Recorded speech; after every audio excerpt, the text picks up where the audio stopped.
کہ لبوں کو پھول دل کو گلاب کر لینا، لبوں کو پھول دل کو گلاب کر لینا، ذرا سا ذکر رسالت مآب کر لینا، اور اے زندگی میں رہوں جب نبی کے گلیوں میں، اے زندگی میں رہوں جب نبی کی گلیوں میں، تیرا نکلتا ہو جتنا حساب کر لینا، تیرا نکلتا ہو جتنا حساب کر لینا۔ یقیناً ہر عاشق کے دل کی آرزو ہوتی ہے، یہ تمنا ہوتی ہے کہ یا اللہ اپنے محبوب کے دیار کی حاضری کرا دے، اور یہ ہر مسلمان چاہتا ہے، ہر مرد مومن چاہتا ہے کہ مجھے ایک بار اس بارگاہ کی حاضری ضرور نصیب ہو جائے، اور جس کی لو لگی ہوتی ہے یقیناً مدینے والے آقا اسے فراموش نہیں کرتے۔ آپ یاد کرتے رہیے، آپ یاد کرتے رہیں گے، مدینے والے سرکار کی توجہ ہوتی رہے گی، اور جب ادھر سے توجہ ہوتی رہے گی تو یقیناً بیڑا پار لگ جائے گا، کیونکہ ہمارا یہ عقیدہ ہے کہ دور و نزدیک کے سننے والے وہ کان، دور و نزدیک کے سننے والے وہ کان لعل کرامت پہ لاکھوں سلام۔ میرے مصطفیٰ ہماری شہرت سے بھی زیادہ قریب ہیں۔ اللہ فرماتا ہے کہ نبی مومنوں کی شہرت سے بھی زیادہ قریب ہے، تو ہماری شہرت جو گلے میں ایک رگ ہوتی ہے، چیز جو کٹ جائے تو جان نکل جائے، جو ڈیمیج ہو جائے تو پھر انسان کے اندر جان نہیں بچتی، وہ انسان دنیا سے رخصت ہو جاتا ہے۔ اس شہرت سے بھی زیادہ قریب مصطفیٰ ہوتے ہیں، تو جب مصطفیٰ مومنوں کے جان سے بھی زیادہ قریب ہے، جب مصطفیٰ مومنوں کے اتنے قریب ہیں تو پھر مومن کوئی غلط کام کرے، یہ مومن کی شان نہیں ہوتی ہے۔ یقیناً مومن کی شان تو یہ ہے کہ انہیں جانا، انہیں مانا، نہ رکھا غیر سے کام، انہیں جانا، انہیں مانا، نہ رکھا غیر سے کام۔ للہ الحمد میں دنیا سے مسلمان گیا، للہ الحمد میں دنیا سے مسلمان گیا۔ حضرات یہ مومن کی شان ہوتی ہے کہ ایک مومن وہی کہتا ہے کہ میں نبی کا عاشق ہوں، میں مصطفیٰ کا دیوانہ ہوں، میں نبی کا چاہنے والا ہوں، ہماری نظروں میں مصطفیٰ سے بڑھ کر کوئی نہیں ہو سکتا، ہمارا سب کچھ مدینے والے آقا ہیں۔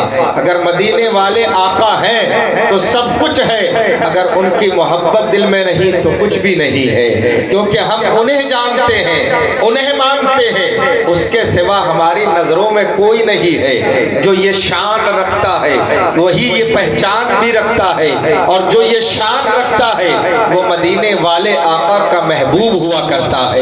مصطفیٰ کریم صلی اللہ تعالی علیہ وسلم انہیں محبوب رکھتے ہیں، اور یقیناً جنہیں مصطفیٰ محبوب رکھے، جنہیں مصطفیٰ چاہنے لگے، جنہیں مصطفیٰ پیار کرنے لگے، کہ پھر ان کی عظمتوں کا کیا ٹھکانہ ہو سکتا ہے، ان کی قسمت کی بلندی کا کیا کہنا۔ یقیناً وہ انسان دنیا کا سب سے عظیم الشان انسان ہوا کرتا ہے۔ میں نے قرآن کریم کی جس آیے کریمہ کی تلاوت کی ہے، لقد کان لکم فی رسول اللہ اسوۃ حسنہ، تحقیق کہ نبی کریم جناب محمد رسول اللہ صلی اللہ علیہ وسلم کی مقدس زندگی تمہارے لیے نمونہ عمل ہے۔ تو یقین جانو مصطفیٰ کے دیوانوں، اللہ کریم ارشاد فرما رہا ہے کہ میرے بندو تمہیں زندگی عطا کی گئی، تمہیں زندگی کی دولت سے نوازا گیا، اور ساتھ میں تمہیں امت رسول ہونے کا شرف بھی بخشا گیا ہے۔ تمہیں طریقہ کون سا اختیار کرنا ہے؟ تو اللہ فرماتا ہے کسی اور کا طریقہ نہیں، تمہارے پاس طریقہ ہو تو میرے محبوب کا ہو، تم جہاں چلنا ہو تو میرے محبوب کے طریقے پر چلنا ہو، تمہارا بولنا ہو تو محبوب کے طریقے پر بولنا ہو، تمہارا کردار و کیریکٹر ہو تو محبوب کے طریقے پر ہو، اس کے سوا تمہارے پاس کوئی طریقہ نہیں ہونا چاہیے۔ مگر آج حالات بدلتے گئے، ایک وقت وہ تھا جو محبوب کائنات سرور دو جہاں جناب محمد الرسول اللہ صلی اللہ علیہ وسلم کے طریقے کو فالو کیا جاتا، صحابہ مصطفیٰ کے پیچھے پیچھے چلتے اور مصطفیٰ کے ہر انداز کو فالو کیا کرتے تھے، مصطفیٰ کے ہر انداز کا کاپی کیا کرتے تھے۔ مصطفیٰ بولتے کس طرح ہیں اسی طرح صحابہ بولنے کے انداز اپنے اندر لایا کرتے تھے۔ مصطفیٰ چلتے کس انداز میں تھے صحابہ اسی چیز کو اپناتے تھے۔ مصطفیٰ کے کاروبار کا انداز کیا ہے صحابہ اسی چیز کو اپنایا کرتے تھے۔ حالات بدلتے گئے، دور بدلتا گیا، اور آج کے حالات کو اپنے نظر کے سامنے لائیے۔ ہم دیوانگی رسول کا دعویٰ تو کرتے ہیں مگر آج ہمارے اندر طریقہ رسول نظر نہیں آ رہا ہے، مصطفیٰ کا طور طریقہ ہم سے دور ہوتا جا رہا ہے۔ یہی وجہ ہے کہ آج ہم دنیا والوں کے نظروں میں رسوا و ذلیل ہوتے ہوئے نظر آ رہے ہیں۔ اے مصطفیٰ کریم صلی اللہ علیہ وسلم کے جانثارو، نبی کریم صلی اللہ علیہ وسلم کے ماننے والوں، اپنے نبی کے طریقے کو فالو کرو۔ آج ہم دولت حاصل کرنے کے لیے جان حلال و حرام کی تمیز تک نہیں کرتے۔ ہم یہ سوچتے ہیں کہ ہم دولت مند ہو جائے، ہم یہ سوچتے ہیں کہ ہمارے پاس دولت کا انبار لگ جائے، مگر یاد رکھو میرے نبی نے کبھی بھی دولت سے دل لگی نہیں کی۔ مصطفیٰ نے ہمیشہ دولت کو اپنی ٹھوکروں پر رکھا ہے۔ ایک وقت وہ تھا کہ مکے میں آ کر مصطفیٰ جان رحمت صلی اللہ علیہ وسلم کو دولت کی لالچ دی گئی تھی اور یہ کہا گیا تھا کہ آپ اگر چاہتے ہیں تو ہم آپ کے قدموں میں دولت کا انبار لگا دیں گے، مگر میرے نبی نے فرمایا تھا مجھے دولت کی خواہش نہیں ہے، اور میرے آقا نے فرمایا تھا اے مکے والو سنو سنو، اگر تم میرے ایک ہاتھ میں چاند اور دوسرے ہاتھ میں سورج لا کر رکھ دو پھر بھی ہم اللہ وحدہ لا شریک کے دین کے لیے آگے بڑھتے رہیں گے، ہمارا تبلیغی مشن کبھی پیچھے نہیں ہٹ سکتا۔ یہ میرے مصطفیٰ نے فرمایا تھا، اور آج ہم مصطفیٰ کریم کے دیوانے کہلاتے ہیں مگر دولت اور لالچ کی ہوس اتنی ہو گئی ہے کہ ہم حلال و حرام کی تمیز نہیں کرتے۔ اگر ایک وقت ہمیں فاقہ کرنا پڑ جائے تو ہماری زبانوں پر نہ جانے کیسے کیسے الفاظ آ جایا کرتے ہیں۔ بسا اوقات تو ہمارا مسلمان بھائی لا علمی کی بنا پر کفریہ الفاظ اپنی زبان سے نکال دیتے ہیں، انہیں پتہ بھی نہیں چلتا اور ان کے ایمان کا جنازہ نکل جاتا ہے۔ مگر اے مصطفیٰ کریم صلی اللہ علیہ وسلم کے دیوانوں، آؤ نبی کریم صلی اللہ علیہ وسلم کے طریقے کو دیکھو۔ ہم اس رسول ہاشمی کے ماننے والے ہیں، ہم اس رسول کے چاہنے والے ہیں جو بھوکے رہے اور اپنے شکم اطہر پر پتھر باندھا ہے۔ مسلمانوں، میرے آقا نے بھوک کی شدت کو برداشت کیا تاکہ میری امت میرے اس طریقے کو دیکھے تو بھوک کی حالت میں بھی صبر کرتا رہے اور مصطفیٰ کریم کی زندگی کو فالو کر کے اپنی زندگی میں انقلاب لا سکے۔ آؤ دیکھو جنگ خندق کا موقع ہے، مصطفیٰ کریم صلی اللہ تعالی علیہ وسلم اصحاب کے ساتھ خندق کے کھودنے میں مصروف ہے۔ آقا کریم صلی اللہ علیہ وسلم تشریف فرما ہے، نبی کریم صلی اللہ علیہ وسلم کے صحابہ خندق کھود رہے ہیں۔ حضرات محترم، خندق کھودنے کی نوبت کیوں آئی تھی؟ کفاران مکہ مدینہ طیبہ پر حملہ آور ہونے والے تھے۔ خبر ملی مصطفیٰ جان رحمت صلی اللہ علیہ وسلم کو کہ کفار پوری تیاری کے ساتھ حملہ آور ہونے والا ہے۔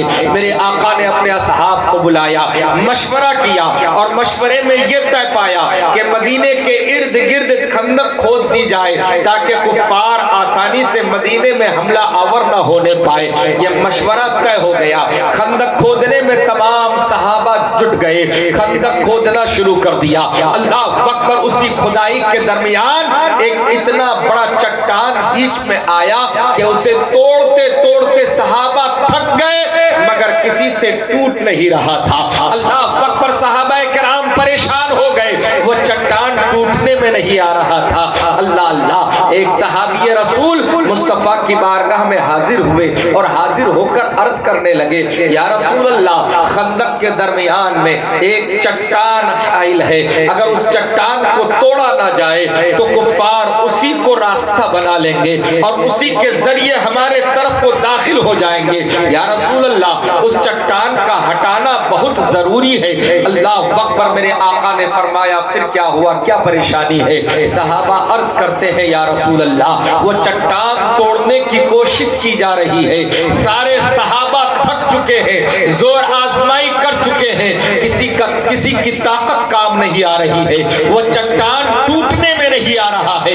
اللہ اکبر. میرے آقا نے اس وقت یہ نہیں فرمایا کہ چٹان نہیں ٹوٹا تو میں کیا کر سکتا ہوں, میں بھی تو تمہاری ہی طرح بشر ہوں. اللہ اکبر. میرے آقا نے یہ نہیں فرمایا کہ میں بھی تمہاری طرح بشر ہوں, تم نہیں توڑ پائے تو ہم کیسے توڑیں گے. اللہ اکبر. مصطفیٰ نے یہ نہیں فرمایا. آقا سننے کے بعد میرے آقا اپنی جگہ سے کھڑے ہوتے ہیں, فرماتے ہیں چلو چلتے ہیں, اور چل کر دیکھتے ہیں. میرے آقا اس چٹان کے پاس پہنچے اور تیشا اپنے ہاتھ میں لیا, جس سے پتھر توڑا جاتا تھا, جس کو ہم اور آپ ہتھوڑا بھی کہتے ہیں. حضرات اس کو میرے آقا نے اپنے دستے اقدس میں پکڑا اور اس کے بعد ایک ضرب اس چٹان پہ مارا ہے. ایک ہی ضرب میں محسوس یہ ہوا کہ یہاں پر کوئی چٹان موجود ہی نہیں تھا, وہ ریت بن کر اڑ گیا تھا. اللہ اکبر. یہ میرے مصطفیٰ ہے. نبی کریم صلی اللہ علیہ وسلم نے ایک ہی ضرب میں اس چٹان کو ریزہ ریزہ کر دیا, وہ ریت بن کر اڑ گیا. اللہ اللہ. مسلمانوں یہ میرے مصطفیٰ کی طاقت ہے, کون اندازہ لگا سکتا ہے. اس وقت نبی یہ بھی فرما سکتے تھے میں بھی تمہاری طرح بشر ہوں, جیسے کہ آج کچھ لوگ کہہ دیا کرتے ہیں معاذ اللہ نبی ہم جیسے بشر ہیں. اللہ ایسوں کو عقل عطا فرمائے, کیونکہ اللہ نے اپنے محبوب کو بے مثال بنایا ہے, محبوب سے کسی کو پیدا ہی نہیں فرمایا. اللہ نے یہ قرآن میں فرمایا ضرور ہے, قل انما انا بشر مثلکم, اے محبوب آپ فرما دیجئے میں بھی تمہاری ہی طرح بشر ہوں, مگر یوحا الیہ, مگر میرے پاس یہ وہی آتی ہے. اللہ اکبر. یہی سے امتیاز ہو گیا. بشر تو ہے مگر ہم جیسے بشر نہیں ہے. ہم بشر مانتے ہیں لیکن اپنی طرح بشر نہیں مانتے. ہم بشر مانتے ہیں مصطفیٰ بشر ہے لیکن ہماری طرح نہیں, بلکہ وہ نوری بشر ہے. اللہ اکبر. وہ نوری بشر ہے. اللہ اللہ. یہ میرے مصطفیٰ ہے.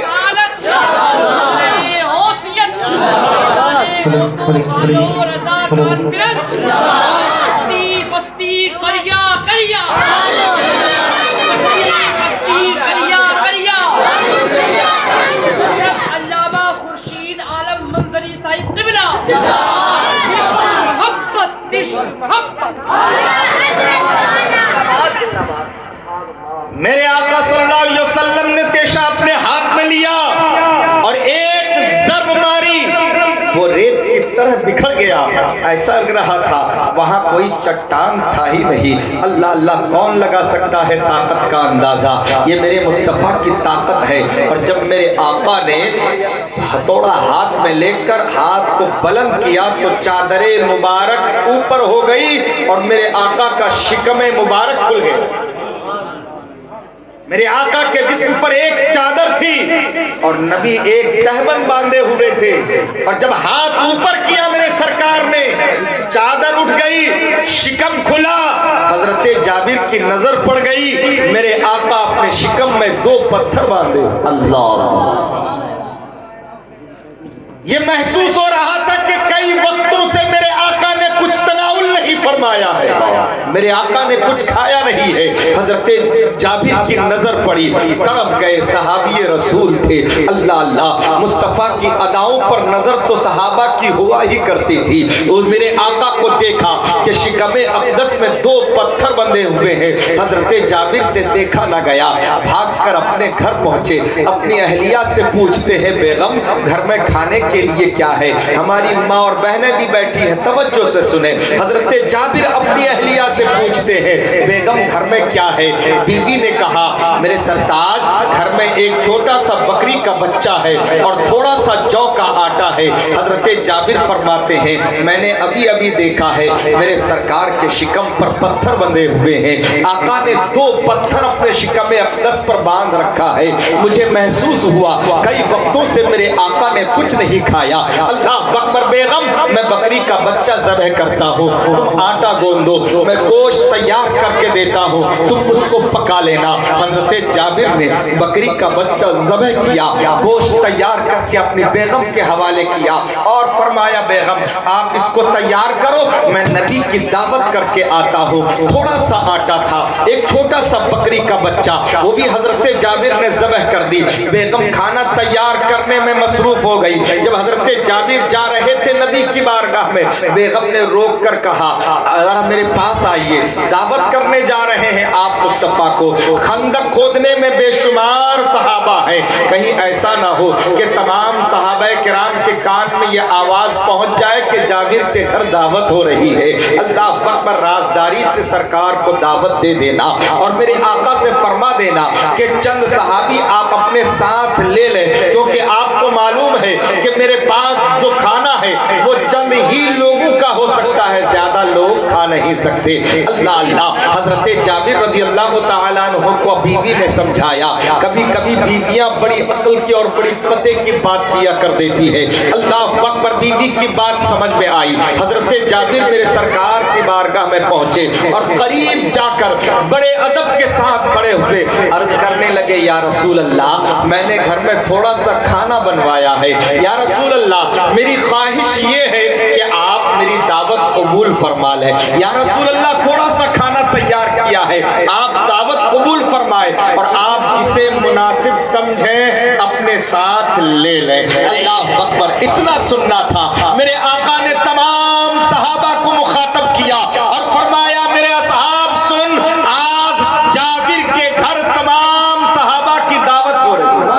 سبحان اللہ، سبحان اللہ۔ حضرت جابر گھبرا گئے کہ تقریباً کم و بیش 1500 صحابہ جو خندق کھودنے پر مصروف ہیں، میرے آقا نے تمام صحابہ کی دعوت کر دی ہے۔ ایک چھوٹا سا بکری کا بچہ ہے اور تھوڑا سا آٹا ہے، اتنا ہی کھانا میرے گھر میں ہے، اور سرکار نے تمام صحابہ کو دعوت کر دی۔ حضرت جابر کے چہرے پر گھبراہٹ نظر آ رہی تھی۔ میرے آقا کی نظر اٹھی، میرے آقا سمجھ گئے۔ آقا نے فرمایا جابر دعوت ہو گئی ہے، آپ تیاری کیجیے، گھر جائیے اور اپنی اہلیہ سے کہہ دینا آس پڑوس کی تمام عورتوں کو بلا لے روٹی بنانے کے لیے، گوشت تیار کر کے اس کو ڈھک کر رکھے، میں آؤں تو میرے سامنے وہ آٹا بھی پیش کرنا اور جس ہانڈی میں گوشت بنے وہ ہانڈی بھی پیش کر دینا۔ حضرت جابر سن کر گھر پہنچ گئے اور جا کر بیوی کے سامنے کہنے لگے غضب ہو گیا۔ کہا کیا ہوا؟ کہا میرے سرکار نے تمام صحابہ کو دعوت کر دی ہے۔ بیوی نے کہا زور سے کہا ہوگا آپ نے۔ کہا نہیں بیگم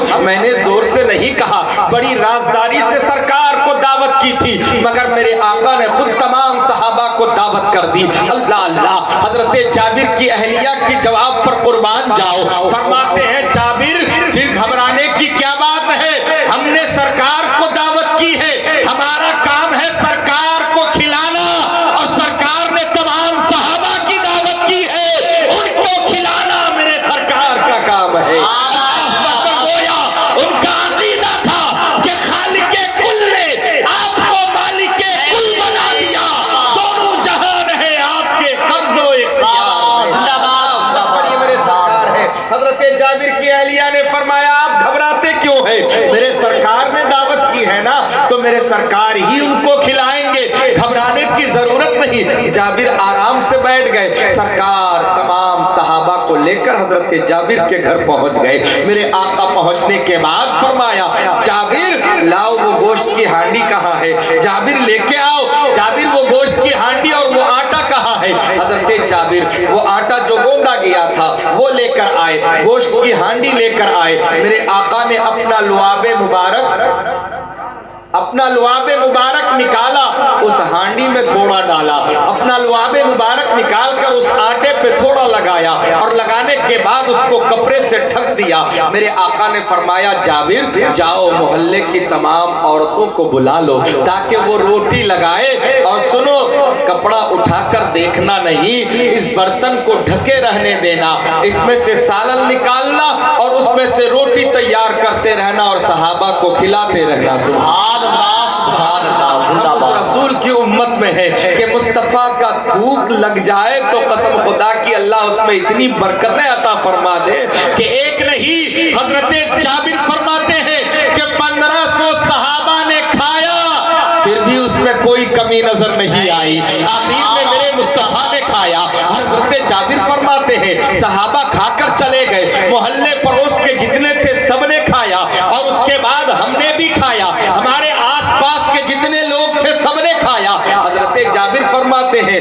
پھر بھی کوئی کمی محسوس نہیں ہو رہی تھی، ایک دن کھایا، 2 دن کھایا، 3 دن کھایا، روز اسی کھانے کو کھا رہے تھے، محسوس یہ ہو رہا تھا کہ ابھی ابھی تازہ تازہ کھانا مل رہا ہے۔ سبحان اللہ، اس میں اتنی تازگی تھی کہ تازہ کھانا میں بھی اتنی تازگی نہیں ہوتی ہے جتنی تازگی اس کھانے میں ہمیں ملا کرتی تھی۔ اللہ اکبر۔ حضرت جابر فرماتے ہیں کہ مجھے ایک دن خیال آیا کہ دیکھوں اب کتنا رہ گیا، دیکھوں اب کتنا رہ گیا ہے۔ اللہ اکبر۔ حضرت جابر نے اٹھا کر دیکھا تو جتنا آٹا گونا گیا تھا اس برتن میں اتنا آٹا موجود تھا، اور جتنا گوشت پکایا گیا تھا اتنا ہی گوشت اس میں موجود تھا۔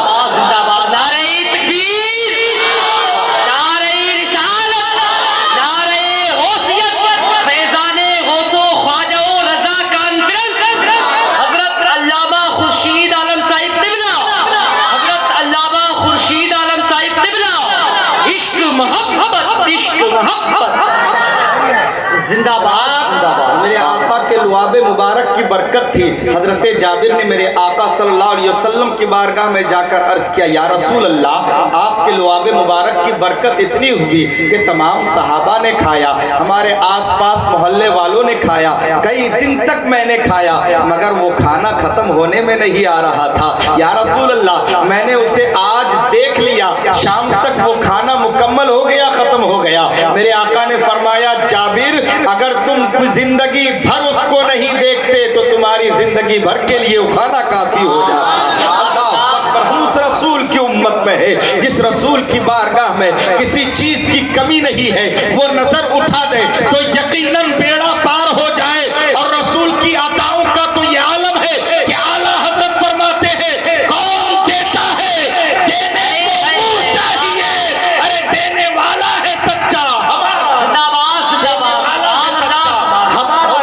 ہم اس رسول کی امت میں ہیں مسلمانوں، وہ رسول جن کی بارگاہ میں بھوکا آئے تو کبھی بھوکا خالی ہاتھ نہ لوٹے۔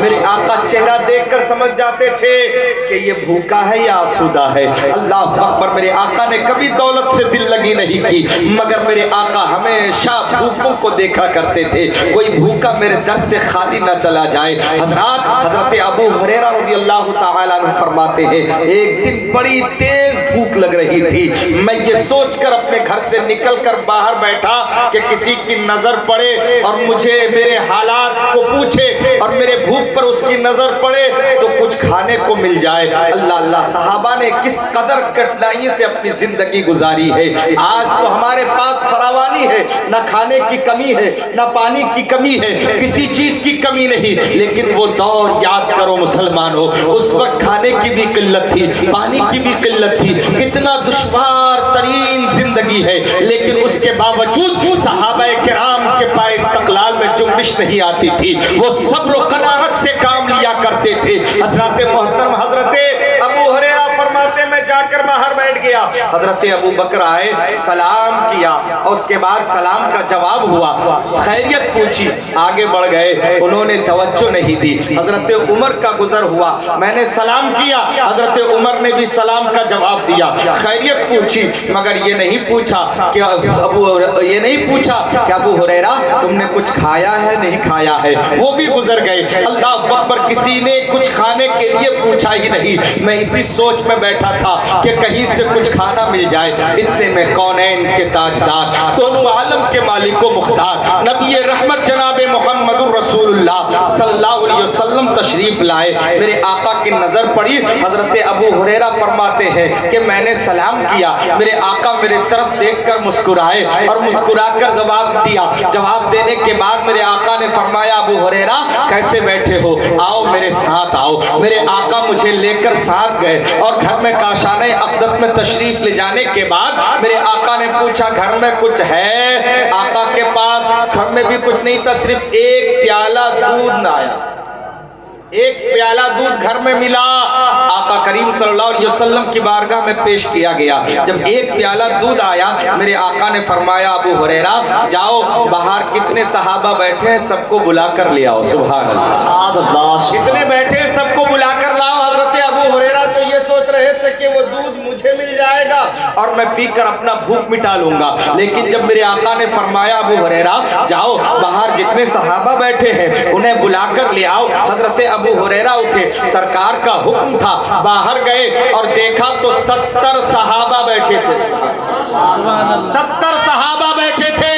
حضرت ابو ہریرہ نے آقا کا حکم سنایا، صحابہ اٹھ کر آئے، میرے آقا کی بارگاہ میں آ کر بیٹھے۔ میرے آقا نے فرمایا ابو ہریرہ یہ دودھ کا پیالہ لو، تمام صحابہ کو پلاؤ۔ اللہ اکبر، پیالہ حضرت ابو ہریرہ کے ہاتھ میں ہے، وہ یہ بھی سوچ رہے ہیں 70 صحابہ ہے، ایک پیالہ دودھ کا ہے، میں پیوں یا ان تمام کو پلاؤں، جبکہ حاجت مجھے ہے، بھوک مجھے لگ رہی ہے اور میرے سرکار نے حکم دیا ہے تمام صحابہ کو پلاؤ۔ یہ دل ہی دل میں یہ سوچ رہے ہیں حضرت ابو ہریرہ، مگر انہیں کیا خبر تھی کہ میرے سرکار نے حکم دیا ہے اور پلانا تو ہے ہی۔ حضرت ابو ہریرہ نے ایک طرف سے پلانا شروع کیا، ایک پیالہ ہے، ایک ایک کر کے صحابہ کو پیش کیا جا رہا ہے، صحابہ اس میں منہ لگا کر دودھ نوش فرما رہے ہیں، ایک نے پیا، دوسرے نے پیا، تیسرے نے پیا۔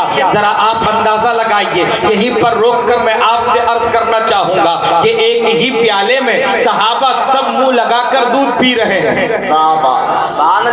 پیالے میں پی رہے ہیں۔ آج ہمارے گھروں کے حالات کیا ہے؟ دسترخوان میں 4 لوگ ہیں تو 4 گلاس، ایک گلاس میں کوئی پانی پینا نہیں چاہتا، ایک گلاس میں ایک پلیٹ میں کوئی کھانا کھانا نہیں چاہتا۔ اگر مہمان 4 ہیں تو گلاس بھی 4 ہو، پلیٹیں بھی 4 ہو، ہر برتن الگ الگ ہو اور الگ الگ طرح کی ڈشیں ہو تو الگ الگ برتن اس کے لیے لایا جاتا ہے۔ ایک دسترخوان میں بلکہ سینکڑوں برتن گندے کیے جاتے ہیں۔ یہی وجہ ہے کہ آج ہم نے الگ الگ تنہا تنہا فردن فردن کھانا شروع کیا۔ یہی وجہ ہے کہ ہمارے دلوں سے محبت نکل گئی، ہمارے دلوں سے پیار نکل گیا، ایک دوسرے کی الفت نکل گئی۔ مگر آؤ مصطفیٰ کے دیوانوں، میرے نبی کا طریقہ دیکھو، آقا کریم صلی اللہ علیہ وسلم حکم دے رہے ہیں ابو ہریرہ تمام صحابہ کو پلاؤ، جتنے صحابہ بیٹھے ہیں کسی کو اعتراض نہیں ہے، اسی برتن میں سب منہ لگا لگا کر پی رہے ہیں۔ زندہ باد، زندہ باد، نعرہ تکبیر، نعرہ رسالت، نعرہ غوثیت، فیضان غوث و خواجہ و رضا کانفرنس، بستی بستی، قریہ قریہ، حضرت علامہ خورشید عالم صاحب قبلہ، عشق محبت، عشق محبت، بہت اچھا پیغام۔ کوئی بھی کسی کو اعتراض نہیں۔ آج ہمارے حالات یہ ہیں کہ گلاس میں اگر پانی پیا اس میں پانی بچ جاتا ہے تو اس کو پھینک کر کھنگال کر دوسرے کو دیا، یہ جھوٹا ہو گیا صاحب، ہم جھوٹا کیسے پلا دیں؟ جبکہ آؤ مصطفیٰ کریم صلی اللہ علیہ وسلم کی حدیث سنو، میرے آقا فرماتے ہیں سور المؤمنین شفا، مومن کے جھوٹے میں شفا ہے، مومن کے جھوٹے میں شفا ہے۔ اگر کوئی مومن کسی چیز کو تناول فرمائے، کھائے، پانی پیے، اگر اس جھوٹے کو کوئی پی لیتا ہے تو اللہ اس میں شفا عطا فرما دیتا ہے۔ ایک دوسرے کے جھوٹے کو استعمال کرو گے اللہ تمہیں بیماریوں سے شفا عطا فرمائے گا۔ نبی کی سنتوں کو چھوڑا ہے، اسی لیے آج ہمارے باڈی کے اندر طرح طرح کی بیماریاں پنپ رہی ہیں۔ ہم گیس کے امراض میں مبتلا ہے، کسی کو ڈائبٹیز ہے، کسی کو شوگر ہے، کسی کو کیا ہے نہ جانے کیا ہے، کتنے امراض ہمارے باڈی کے اندر ہے۔ ہم نے کبھی یہ نہیں سوچا کہ آخر یہ مرض، آخر یہ بیماریاں ہمارے اندر کیوں پنپ رہی ہے۔ ان بیماریوں کے پنپنے کی وجہ یہ ہے کہ ہم نے نبی کے سنتوں کو فراموش کر دیا ہے، سنتوں کو چھوڑ کر ہم نے غیروں کے طریقے کو اپنایا۔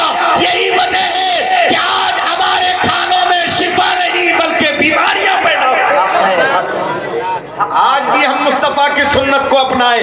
طریقہ کیا ہے؟ کھانے بیٹھو تو ساتھ میں بیٹھو، مل کر ایک دسترخوان پہ بیٹھو، اللہ اس میں برکتیں عطا فرمائے گا.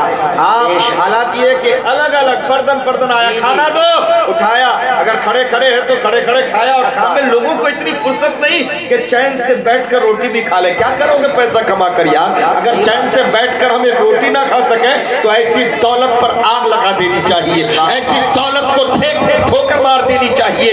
چین کی ایک روٹی ملے سکون کی تو اللہ اس میں برکتیں عطا فرماتا ہے. ہونا تو یہ چاہیے کہ گھر کے اندر جتنے افراد ہو سب مل کر بیٹھو، ماں کو بھی بٹھاؤ، باپ کو بھی بٹھاؤ، بیوی کو بھی بٹھاؤ، بچوں کو بھی بٹھاؤ، سب مل کر بیٹھو، ایک دسترخوان بچھاؤ اور اس دسترخوان پر مل جل کر سب ایک ساتھ کھانا تناول فرماؤ. ایک ہی گلاس میں پانی پیو اور اگر بہتر سمجھو تو ایک ہی تھال میں سب مل کر کھاؤ. قسم خدا کی اللہ اتنی برکتیں عطا فرمائے گا، تمہارا پیٹ بھی بھرے گا، نبی کی سنتیں بھی ادا ہوتی رہے گی. اللہ اس کا اجر. زندہ باد زندہ باد. کیا کہہ رہے ہیں؟ سبحان اللہ سبحان اللہ. اگر شوہر اور بیوی بیٹھ کر ایک ساتھ کھا لے تو ساس کو جلن ہوتی ہے. دیکھ تو دیکھیے کل کی آئی ہے، میرے بیٹے کو اپنا ایسا بنا لیا کہ ایک ساتھ کھائے گا، ایک ساتھ پیے گا، ایک ساتھ بیٹھے گا.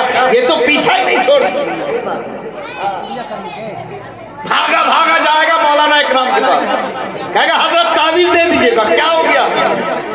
کہ میری بہو جب سے آئی ہے بیٹا بات نہیں مان رہا. یہی ہوتا ہے، بس ایک ساتھ کھاتے دیکھ. ارے میرے نبی کی زندگی کو دیکھو. ہمارے لیے کوئی آئیڈیل نہیں ہے، ہمارے لیے آئیڈیل ہمارے مصطفیٰ ہے. بابا ایک مومن کے دل کی تمنا، اور ایک مومن تو یہی چاہتا ہے کہ انہیں جانا. زندہ باد سبحان اللہ. کیا کہہ رہے ہیں بابا؟ زندہ باد. غیروں سے کیا مطلب؟ ہمیں غیروں سے کیا لینا دینا؟ تم تو ہر وقت یہی سوچو انہیں جانا انہیں مانا. میرے آقا کو دیکھو، میرے آقا کی زندگی کتنی بہترین گزری ہے. اماں عائشہ، سبحان اللہ، اماں عائشہ میرے آقا صلی اللہ علیہ وسلم کی زوجہ حضرت عائشہ صدیقہ رضی اللہ تعالی عنہ. اللہ اکبر. جب میرے آقا کھانا کھانے بیٹھے حضرت عائشہ بھی ساتھ بیٹھے. جس طرف سے میرے آقا گلاس میں پانی پیتے اسی طرف سے منہ لگا کر حضرت عائشہ بھی پیتی. سبحان اللہ. اگر کسی ہڈی میں گوشت میرے آقا نوچتے حضرت عائشہ اسے توڑ کر کھاتی تو میرے آقا اسی جگہ اپنا منہ لگا کر توڑا کرتے تھے. اللہ اکبر. یہ تعلیم امت کے لیے کہ میری امت میرے طریقے کو فالو کرے. قسم خدا کی اگر آج ہمارے گھروں کے اندر ان طریقوں کو فالو کیا جائے تو نہ کبھی میاں بیوی میں جھگڑا ہوگا، نہ کبھی طلاق کی نوبت آئے گی. تمہارا گھر جنت کے باغوں میں سے ایک باغ. بابا زندہ باد. نعرہ تکبیر، نعرہ رسالت، نعرہ غوثیت، فیضان غوث و خواجہ و رضا کانفرنس حضرت علامہ مفتی خورشید عالم صاحب قبلہ. عشق محبت، عشق محبت. زندہ باد. یہ چیزیں ہمارے اندر نہیں پائی جا رہی ہے. ہم تو سوچتے ہیں کسی کا جھوٹا ہو گیا ہم کھا نہیں سکتے. اللہ اکبر. گھر میں اگر بچے نے کھانا چھوڑ دیا ہے تو وہ کھانا بالکل ویسٹ جاتا ہے، اس کو ڈسٹ بن میں ڈال دیا جاتا ہے کہ یہ خراب ہو گیا، اس کو جھوٹا کر دیا گیا، اس کو پھینک دیا جائے. نہ باپ کا جھوٹا بیٹا کھاتا ہے، نہ بیٹے کا جھوٹا باپ کھانا چاہتا ہے، نہ ماں کھانا چاہتی ہے. میں کہتا ہوں مسلمانوں، یہ رزق کی بے حرمتی بھی ہوتی ہے. سنت طریقے پر کھانا کھاؤ، سنت طریقے پر پانی پیو، پھر دیکھو نہ تمہارے جسم میں کوئی بیماری پیدا ہوگی، نہ تمہارے گھروں میں نا اتفاقی ہوگی، بلکہ اللہ شفا بھی عطا فرمائے گا اور تمہارے رزق میں اللہ برکتیں بھی نازل. زندہ باد زندہ باد. سبحان اللہ. طریقوں کو اپنایا کریں. حضرت جابر، حضرت ابو ہریرہ کے ہاتھ میں پیالہ ہے، آقا نے فرمایا پلاؤ. حضرت ابو ہریرہ لے کر چلے، ایک ایک کر کے صحابہ کو دے رہے ہیں، ایک ایک کر کے صحابہ لے رہے ہیں، اپنے منہ میں لگا کر پی رہے ہیں، سب ایک ایک کر کے پی رہے ہیں. اللہ اکبر. وہاں کوئی ایک دوسرے پہ جھپٹا نہیں مارتا. اور آج ہماری حالت یہ ہے کہ ابھی اگر ہمارے کیا نام ہے اشتیاق بھائی کچھ بانٹنا شروع کر دے تو دیکھو ایک کے اوپر ایک چڑھ جائے گا کہ پہلے مجھے دے دو، پہلے مجھے دے دو۔ ہمیں صبر نہیں ہوتا ہے، ہم صبر نہیں جانتے کیا چیز ہوتی ہے۔ حضرات صبر کرنا سیکھو۔ اگر آج کوئی چیز کہیں بڑھتی ہو تو ہم اس پہ ٹوٹ پڑتے ہیں، یہ نہیں کہ جو آگے جا رہا ہے وہ بھی میرا بھائی ہے، مجھے بھی لینا چاہیے، انہیں بھی لینا چاہیے، مجھے بھی مل جائے، انہیں بھی مل جائے۔ اگر ہم اپنے دلوں میں یہ گنجائش پیدا کر لیں گے تو قسم خدا کی یہ نوبت نہیں آئے گی۔ ورنہ ہوتا یہ ہے کہ ہماری محفلوں میں اگر کوئی شیرنی تقسیم ہو تو زیادہ تر شیرنی زمینوں پر گرا کرتا ہے۔ کیوں؟ ایک دوسرے کو لوٹنا شروع کر دیتے ہیں، چھیننا شروع کر دیتے ہیں، یہ حالت ہماری ہو جاتی ہے۔ میرے بھائیوں، حضرت ابو ہریرہ ایک ایک کر کے دے رہے ہیں، تمام صحابہ پی رہے ہیں، سب پی رہے ہیں، پیالے میں دودھ کی کمی نظر نہیں آ رہی ہے۔ ایک ایک کر کے 70 صحابہ نے پیا اور پینے کے بعد پیالہ پھر حضرت ابو ہریرہ کے ہاتھ میں ہے، میرے سرکار کی بارگاہ میں لے کر حاضر ہو گئے۔ حضرت ابو ہریرہ فرماتے یا رسول اللہ سب نے پی لیا، آقا نے فرمایا کوئی باقی تو نہیں؟ کہا یا رسول اللہ جتنے تھے سب کو پلا دیا۔ کہا ابو ہریرہ کوئی باقی تو نہیں؟ کہا یا رسول اللہ اب تو کوئی باقی نہیں۔ آقا نے فرمایا ابو ہریرہ تم نے پیا؟ کہا یا رسول اللہ ابھی نہیں پیا۔ کہا پیو۔ حضرت ابو ہریرہ بیٹھ گئے اور بیٹھنے کے بعد پینا شروع کیا۔ سبحان اللہ۔ بیٹھنے کے بعد پینا شروع کیا۔ اور ہم کیا کرتے ہیں آج؟ کھڑے کھڑے ڈکار لیتے ہے نا، شادیوں میں بھی کھڑے کھڑے، کہیں چلتے پھرتے پیاس لگی پانی اٹھایا کھڑے کھڑے شروع ہو جاتے ہیں۔ ہمیں یہ معلوم ہی نہیں ہوتا کہ کھڑے ہو کر پینے میں کتنی بیماریاں ہیں۔ ارے پہلے ہی مصطفیٰ نے بتا دیا کہ جب پانی پیو تو بیٹھ کر پیو، اور پانی پیو تو 3 سانس میں پیو، سنت رسول ادا کر کے پیو۔ ہمیں پانی پینا ہے، پیاس ہی تو بجھانی ہے۔ پانی پیو، سنت طریقے پر عمل کرو اور میرے سرکار کے باتوں کو فالو کرو، اللہ اس میں شفا بھی عطا فرمائے گا، پیاس بھی بجھے گی اور اللہ اس میں ثواب بھی عطا فرمائے گا۔ لیکن آج نہ ہمیں ثواب سے کوئی مطلب، نہ طریقہ مصطفیٰ سے کوئی مطلب، ہم سوچتے بھی نہیں ہے کہ ہمیں طریقہ کون سا اختیار کرنا چاہیے۔ غیروں کے جھرمٹ میں رہ کر ہم نے غیروں کے طریقے کو اپنایا۔ آج شادی بیاہوں کی محفلوں کو لے لیجئے، لوگ سوچتے ہیں کھڑے کھڑے کھلاؤ بڑا نام پیدا ہو جائے گا، تم وی آئی پی کہلاؤ گے۔ آج یہ وی آئی پی طریقہ لوگوں نے اپنانا شروع کر دیا ہے، اسٹینڈنگ کھانا، اور سوچتا ہے کہ یہ وی آئی پی طریقہ ہے، بڑا نام ہو جائے گا، بڑی شہرت ہو جائے گی۔ میں کہتا ہوں نادان، اگر کھڑے ہو کر کھانا وی آئی پی طریقہ ہے تو تم کیا وی آئی پی، تم سے بڑے وی آئی پی جانور ہوں گے بھائی، اس سے بڑے وی آئی پی تم نہیں ہو سکتے۔ تم نے تو آج یہ طریقہ اپنایا ہے، جانوروں کا تو پیدائشی طریقہ ہے بھائی، جانوروں کا تو پیدائشی طریقہ ہے، تو تم آج وی آئی پی بن رہے ہو، وہ تو پیدائشی وی آئی پی ہے نا بھائی، وہ تو پیدائشی وی آئی پی ہے۔ آپ نہ مانو تو کسی جانور کے آگے چارہ ڈال کر دیکھو، اگر وہ بیٹھا ہو تو کھڑا ہو جاتا، اور پھر وہ کھڑے ہو کر کے کھاتا۔ تو اگر کھڑے ہو کر کھانا وی آئی پی کی علامت ہے تو قسم خدا کی وہ وی آئی پی اس سے بڑھ کر وی آئی پی جانور ہے۔ اللہ نے تمہیں انسان بنایا ہے، اے مصطفیٰ کے دیوانو، تم انسانوں کا طریقہ اپناؤ۔ میرے پیغمبر نے جو فرمایا اس فرمان پر عمل کرو کہ جب کھاؤ تو بیٹھ کر کھانا کھائے۔ شادیوں میں کیا ہو رہا ہے بھائی؟ کھڑے کھڑے ہو رہا ہے نا، وہ کھا رہے ہیں دھڑلنے سے، وہ کھا رہے ہیں دھڑلنے سے کھڑے ہو کر۔ اب کیا سسٹم نکال دیا ہے؟ ایسا سسٹم کہ وہاں وی آئی پی فقیر پہنچتے ہیں۔ پہلے لوگوں کے ہاتھ میں پلیٹ ہوتی تھی، اللہ کے نام پر دے دو نا، اللہ کے نام پر دے دو۔ اب بھائی مہمان بلایا، تم نے بھیک مانگنے کے لیے بلایا بھائی، مہمان بلا کر اس کی عزت کی جاتی ہے نا بھائی۔ ایک بات آپ سمجھو، میں بڑی سنجیدگی کے ساتھ یہ بات کرنا چاہتا ہوں کہ جب کسی کے گھر بارات آتی ہے، دولہا آیا، دعوت اس نے پورے محلے کو کی، کھانے کا انتظام کر دیا، آؤ کھاؤ، ہے نا، تم سب فقیر ہو، آؤ کھاؤ۔ کھڑے کھڑے وہاں سے پلیٹ اٹھاؤ، وہاں قورمہ ہے، وہاں بریانی ہے، وہاں اسٹو ہے، وہاں کباب ہے، وہاں قیمہ ہے، وہاں کوفتہ ہے، وہاں یہ ہے فلاں ہے، سب پر لگا کے رکھ دیا ہے، کھاؤ اٹھاؤ، جس کو جو مرضی ہے وہ کھائے۔ ہاتھ میں بیچارہ پلیٹ لیا، وہاں سے کچھ اٹھایا، وہاں سے کچھ، ایسا لگ رہا ہے کہ بیچارے کئی دن سے بھوکے ہیں، ہاتھ میں اللہ کے نام پر دے دو بھائی، چاروں طرف گھومتے رہے۔ یہ عزت دی گئی، یہ عزت ہے، بولو۔ ارے مہمان اگر کسی کو بلایا جاتا ہے تو اس کو عزت سے بٹھایا جاتا ہے، پھر عزت سے کھلایا جاتا ہے۔ تم گئے دعوت میں، تمہیں تو عزت نہیں ملی، مگر دولہا جو صحرا باندھ کے آیا، دولہا کے گھر والے، ان کے رشتہ دار، ان کے قریبی، ان کے دوست، جب ان کو کھلانے کی باری آتی ہے، اسی محفل میں تم بھی ہو، اسی محفل میں وہ بھی ہے، لیکن جب دولہے کو کھلانے کی باری آتی ہے، کہا جاتا ہے ٹیبل لگا دو، اس پر دسترخوان بچھا دو، پلیٹیں لگا دو۔ کیا ہوگا صاحب کہ دولہا کھائے گا، دولہا کے گھر والے کھائیں گے، ہماری سمدھن بیٹھے گی، سمدھی بیٹھے گا، ان کے گھر والے بیٹھیں گے، دولہے کے دوست بیٹھیں گے۔ اب یہ بتاؤ، تمہیں بھی مہمان بلایا گیا، اب تم خود سوچو کہ ان کی عزت کی جا رہی ہے، تمہیں بے عزت کیا جا رہا ہے۔